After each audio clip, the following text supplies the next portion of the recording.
this tutorial series. So in this video we're going to be using the distance tool and talking about the various uses of it. Honestly, this is, I don't know how I could really get by without the distance tool. I don't know if other designers can live without it, or I know some people use it quite a bit, but there's always a couple things that I like to do with the distance tool. The first one is picking a point about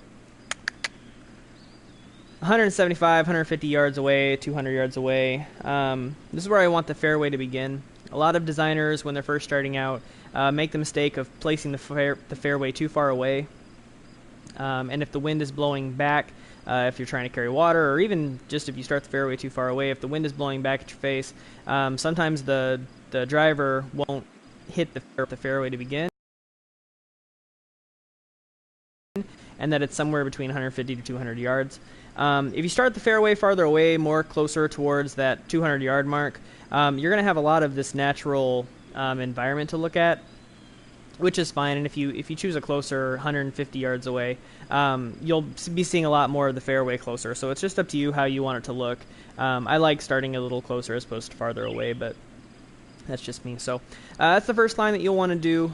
Second line you'll want to do is the 265 line. It's the good thing about the golf club, the designer here, is that the gameplay is all the same. You know that the driver is going to hit exactly 265 yards away, which makes it fairly easy for design purposes. So I like doing just a line to remind yourself of where the golfer is going to be hitting it. The third line that you're going to want to do is you're going to want to draw a line from where you're going to land, which the ball's going to roll a little bit, so we'll actually call it about right here. And you're going to want to draw a line to where the green is. Now, for the purposes of this hole, I want the golfer to be tempted to cross this lake.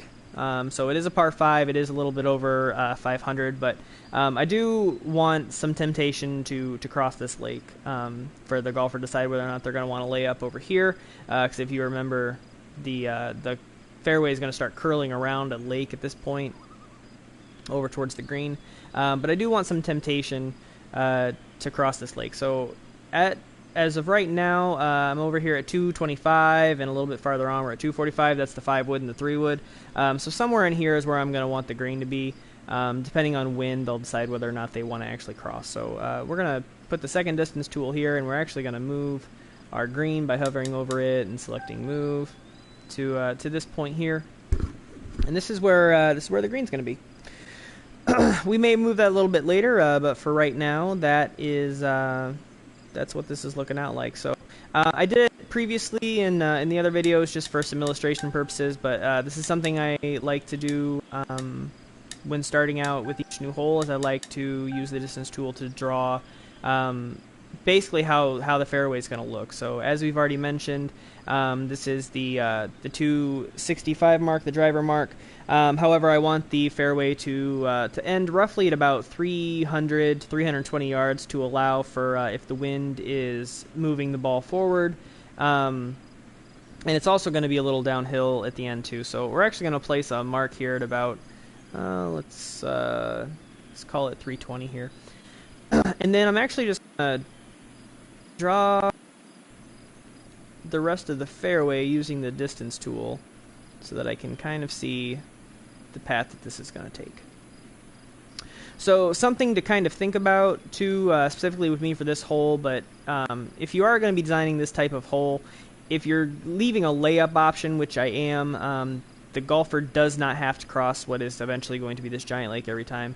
They can choose to lay up over to the diagonal fairway over here.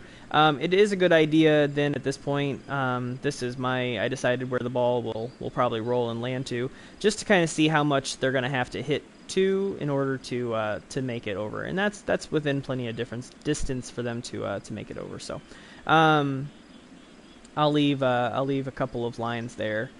Just so I can remind myself how long it's going to take for them to hit it over there. So this is the basic framework for the hole using the distance tool, which I think is an extremely helpful tool. I don't necessarily use this for every hole, but it is quite helpful on a lot of holes, and it's definitely good for planning and making sure that you're creating a very fair hole. So until the next video.